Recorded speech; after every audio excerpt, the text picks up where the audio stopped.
अस्सलामुअलैकुम। Planet fun programme game उठा दे और पीएसएल अपडेट्स का सिलसिला जारी है, लेकिन पीएसएल से पहले हम आपको बता दें कि हमारे साथ आज प्रोग्राम में कौन शिरकत कर रहे हैं। जनाब हमारे साथ मौजूद हैं अली हैदर सर, कोई और भी होए तो दसे हो।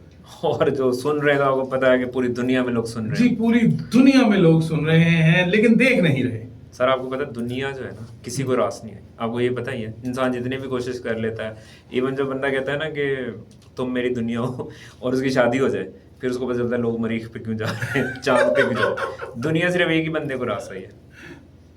किसको? दुनिया टीवी वालों को वरना किसी को रास नहीं। तो यार पता नहीं कौन कौन सुन रहा है। अच्छा जी, पीएसएल का तस्करा हम करेंगे बाद में, उससे पहले एक बड़ी अहम खबर है। हफीज मोहम्मद हफीज साहब, अच्छा, आपके जो है वो इंटरनेशनल प्लेयर हैं, टेस्ट क्रिकेटर हैं, उन्होंने एक ट्वीट किया है और उस ट्वीट में उन्होंने बताया है कि मुझे पता चल गया कि अवाम जो है वो पीएसएल के ग्राउंड में क्यों नहीं आ रही। वाह, अली भाई, जो राज किसी को नहीं जो राज किसी को नहीं मालूम के वो हफीज को पता चल गया। बंदा नजर आता है, हकीकत में है राजदान। तो है चक्कर सर, क्या है? उन्होंने कहा जी 3 बातें हैं जी, और उन 3 बातों में जो सबसे पहली बात उन्होंने कहा जी, पाकिस्तान की टीम की इंटरनेशनल इवेंट्स में पुअर परफॉर्मेंस ने लोगों को क्रिकेट से दूर कर दिया। सही हो गया। ये बात जाहिर है किसी को नहीं पता थी, उन्होंने बता दिया, पता लग गई। दूसरी बड़ी अहम बात उन्होंने ये कही है, उन्होंने कहा जी इस पुअर परफॉर्मेंस की बुनियाद पर फैंस आपसे है ही नाराज, तो वो आएंगे क्या करने। उनको पता चल गया है कि इस इवेंट में जो मर्जी जीते पाकिस्तान की जीत है, जब ये किसी और से लड़ते हैं वहां पे ये क्या करते हैं। सो फैंस तो नाराज है। तीसरी रीजन नहीं बताई, और दूसरी भी पहली की एक्सटेंशन। जी जी जी, बस यही बात। तीसरी जो है वो बड़ी है। अच्छा है अली भाई, वो ये कह रहे हैं कि आपका जो ग्राउंड है और आपकी जो टीमें जहां पे खड़ी हुई हैं, जहां पे स्टे कर रही हैं, वहां से उनको ग्राउंड में लाने के लिए जो सिक्योरिटी मेजर्स लिए जा रहे हैं ना, और अवाम को जिन रस्तों से आना पड़ रहा है, वो इतने ज्यादा सिक्योरिटी और स्ट्रिक्ट एनवायरनमेंट है कि अवाम को ये लगता है कि अंदर जाके पता नहीं क्या हो जाना है। सो वो मूव नहीं कर रहे उस तरफ को। प्लस वो कहते हैं कि जब जो लोग ग्राउंड में पहुंच जाते हैं, वहां पे सिक्योरिटी स्टाफ, ग्राउंड स्टाफ का उनके साथ जो बिहेवियर है वो वेरी अनप्रोफेशनल और अनफ्रेंडली है, जिसकी बुनियाद पर लोग जो है वो ग्राउंड्स का रुख नहीं कर रहे। सही है। वैसे पुराने टाइम पे कहते थे कि अखबार में ना वैसी खबर लग जाती है, कहते थे अखबार का पेट भरा हुआ। तो इसके अंदर भी कोई ऐसी कोई रीज़न समझ नहीं आ रही, क्योंकि अगर उनका रवैया ऐसा है आखिरी से शुरू करते हैं, तो कब ऐसा नहीं था पाकिस्तान में।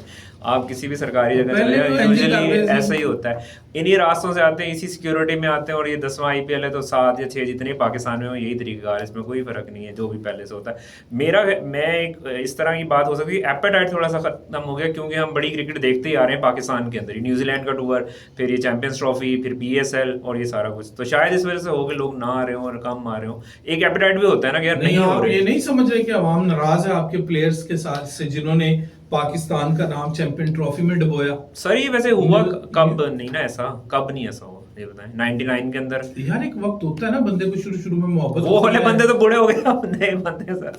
लेकिन मेरा ख्याल एपेटाइट का मसला आ गया वैसे ही सूरत। और नंबर ये जो एक बात वैसे गौर कर लें कि ये जो सब कहते हैं ना इसमें कोई भी जीते पाकिस्तान की जीत है।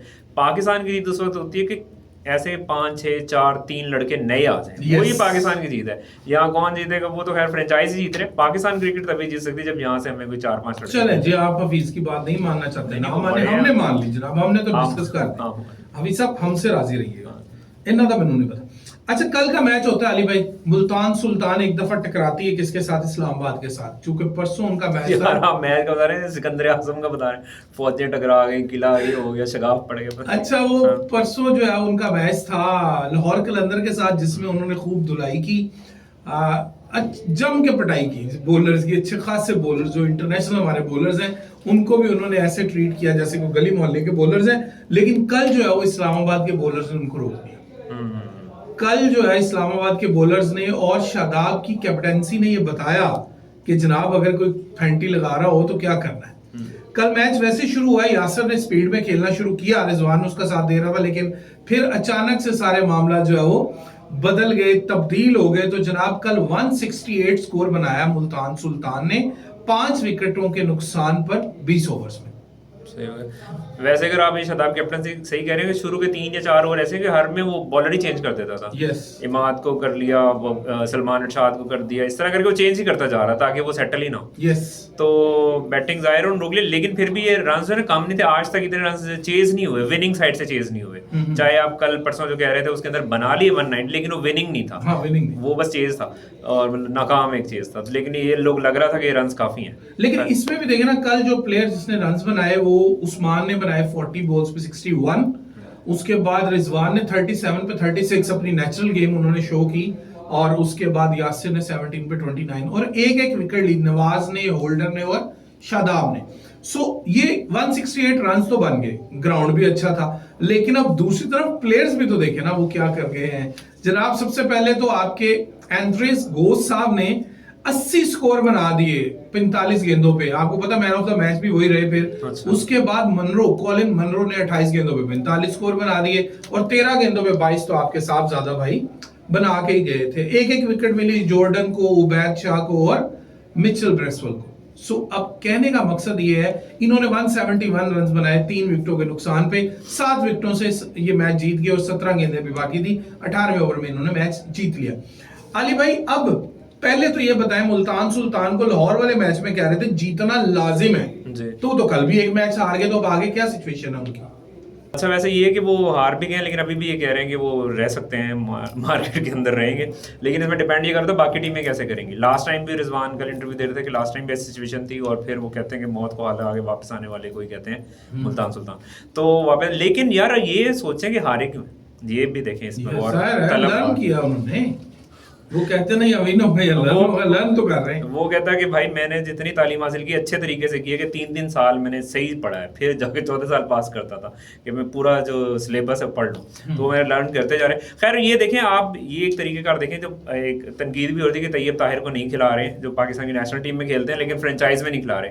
अगर वो इतने बुरे हैं तो क्यों नहीं खिला रहे? कल उनको खिलाया, लेकिन आप ये देखें कि जो हम बात करते हैं रिजवान और बाबर, वो नीचे आने को तैयार ही नहीं है, वो ऊपर ही खेलते हैं। और अब आपने अगर कामरान गुलाम को खिलाया, तैयब ताहिर को, कामरान गुलाम को 6 बॉल्स मिली खेलने को, तो भाई आपने टैलेंट निकालना कैसे है? उनको आप चांस दें, आप तो प्रूव हैं, आपने जब भी आपको मौका मिलेगा आप रन्स कर देंगे, या मतलब आपका तो सबको ही पता है ना कि रन्स कर सकते हैं। और वो आप ऊपर उन लड़कों को लाते ही नहीं है जो थोड़ा रिस्क ले सकें। अब भी हम जैसे कल कह रहे थे कि इस्लामाबाद यूनाइटेड जो है, अगर वो टॉस जीते या हारे, कोयटा मुल्तान के साथ ऐसा होना चाहिए कि वो बाद में चेज कर ले, ताकि उनको ये वाला भी पता चल जाए। और आपने कहा मुश्किल है, वो उनको तो जान के लाले पड़े हुए। लेकिन अगर आप दूसरे एंड से देखें तो इस्लामाबाद ने ये कर लिया। अभी तक जितने मैचेस हुए कन्विंसिंगली सेकंड टाइम बैटिंग करने वाली नहीं जीती है, लेकिन उन्होंने कल 7 विकेटों से जीता है। अभी 3 ओवर ऑलमोस्ट पड़े हुए थे और आराम से जीत रहे थे। वो खुद ही स्लो हो गए और स्लो भी कि हमने नवाज को भेज दिया। अब आप ये देख लें, ये सूरत हाल है। अब हम पाकिस्तान को सोचते हैं कि अच्छी क्रिकेट मिले। जो सूर्यवंश हैं वो 14 साल के हैं, वो आते हैं पहली बॉल पे 6 लगा देते हैं। वो नहीं सोचता मेरा कैरियर क्या होगा, मेरा फ्यूचर क्या बनेगा। वो कहते हैं ये चांस है जो आज मुझे मिला है, इसको कैश मैंने से। हम दूसरे एंड पे जो वो शहजाद है वो बाहर ही बैठा है और हमने नवाज को भेज दिया जो 19 बॉलें खेल लेते हैं। जो मेरा ख्याल है कम 3 वर्ल्ड कप तो खेल ही चुके हैं। मतलब हमने क्या चेक करना उनका कि वो क्या करेंगे, मतलब चेक करना है कि अभी खेल सकते हैं कि नहीं। हाँ बस ठीक है, तो उस बच्चे को भेज देते, आप मैच तो जीते हुए थे। हाँ, वो खेल लेता, आगे लोगों को पता चल जाता यार वो कैसा है। हाँ जी, और उसको भी पता चल जाता ग्राउंड एक्सपीरियंस कैसा है। हाँ जी, कितना होता है अगर बॉल ये वाली रोक भी लेता। हाँ। अगर वो हमें तो यही था ना, अब वो उधर उस एंड पे हुआ, उधर उन्होंने चौका लगाया, मैच ही खत्म हो गया। सो जो हमारा बेसिक है, जो हम चाहते हैं कि पीएसएल से क्या निकले, वो ये है कि हमें अच्छी प्रोडक्ट मिल जाए, वो नहीं मिल पाए। लेकिन मेरा ख्याल है हमारे फ्रेंचाइज ओनर्स, हमारे कैप्टन्स को और हमारी टीम्स को, हमारा पीसीबी ये बता ही नहीं पा रहा कि पीएसएल हो क्यों रही है। क्या ये इसलिए हो रही है कि हमें पता चले रिजवान कितना अच्छा बैट्समैन? क्या ये इसलिए हो रही है कि हमें पता चले कि जनाब बाबर कितना अच्छा बैट्समैन है? या हमें पता चले शादाब कितना? ये सब आपकी नेशनल टीम में खेले हुए लोग हैं जी, आपकी मेहरबानी है। तो आपको न्यू ब्लड चाहिए ना, आपको आगे जो आगे जाके संभालें टीम को या आज की क्रिकेट खेलें। देखिए अगर 14 साल के बच्चे में सेंस आ सकती है तो क्यों नहीं आ रही 35, 50, 25 वालों के अंदर के यार हमने क्या करना है। इतने बड़े लेवल पे वो जाके खेल, अगर वो पहली बॉल पे 6 लगाते हुए आउट ही हो जाता, क्या बनता फिर? लोग कहते यार इसमें टेम्परामेंट नहीं है। अभी अगर टेम्परामेंट से हम ये याद करें, यासर की जो कल की इनिंग्स अगर आप वो देखें तो वो सिर्फ पिन सेटर नहीं है कि आएंगे और उल्टी सीधी मारेंगे। शुरू में वो रिजवान ने कहा कि पिच थोड़ी मुश्किल थी और हमें लगा बाद में और मुश्किल हो जाएगी, लेकिन वो उस मुश्किल पिच पे भी खेले और रन के साथ साथ ही चलते रहे। अब वो आउट हो गए तो और कल भी 17 पे 29, 30 रन जो है ना वो T20 में रन होते हैं भाई जी। और उस्मान खान के जो रन आप बता रहे हैं उसमें कैच उनका ड्रॉप भी 6 हो गया था। तो वो हमें पता ही किस टैलेंट से खैर आज का जो मैच अली भाई उसकी तरफ आते हैं। आज लाहौर में पहला मैच है, 24 है आज, और लाहौर के कजाफी स्टेडियम में आज हम पहला मैच देखने जा रहे हैं लाहौर का पेशावर के साथ। सो बाबर आजम वर्सेस शाहीन शाह अफरीदी, और ये तो वो ओरिजिनल वर्सेस है। ओरिजिनल वर्सेस है, ये वो वर्सेस नहीं है जो हम कैप्टन का नाम ले लेते हैं, ये सच में है। सो आज बाबर आजम भी अपनी जान लगाएंगे, और पिछले मैच में आपने देखा उन्होंने अच्छा स्कोर किया था, सो वो भी वापस आ रहे हैं अपनी फॉर्म में। और शाहीन शाह अफरीदी को पिछले मैच में पड़ी तो है कुट, मतलब बॉलर्स के हाथों, बैट्समैन के हाथों, लेकिन आज देखते हैं कि वो क्या करते हैं। लेकिन ये कि बाबर जो लेफ्ट हैंडेड से जैसे कह रहे थे कि आउट हो रहे हैं, तो अफरीदी के बस ये वाला एज है कि वो लेफ्टी से आउट हो रहे हैं और वो शुरू में आगे बॉल उनका घूमता है। Yes. तो हो सकता है कि बाबर को ले लें। 19 मैच अली भाई हुए हैं, अगर हम हेड टू हेड की बात करें तो 11 मैच जीते हैं किन्होंने? पेशावर ने जीते, पेशावर ने जीते हैं 11 मैच, और 8 मैच जीते हैं किसने? लाहौर ने। तो आज का जो मैच है या उनके 12 हो जाएंगे या उनके 9 हो जाएंगे, वी विल सी। किसी के 12 बजे, किसी के 12 बज जाएंगे। आज का मैच जो है वो देखते हैं कैसे चलता है। लाहौर में मैच है, उम्मीद करते हैं लाहौर एक अच्छा। आप किसको जिता रहे हैं? मैं लाहौर। आप किसको जिता रहे हैं? मैं पेशावर ज़ल्मी। पेशावर। तो आई एम विद लाहौर और आली सर विद पेशावर। अब देखते हैं क्या बनता है। अपना ख्याल रखिएगा। अल्लाह हाफिज। अल्लाह हाफिज।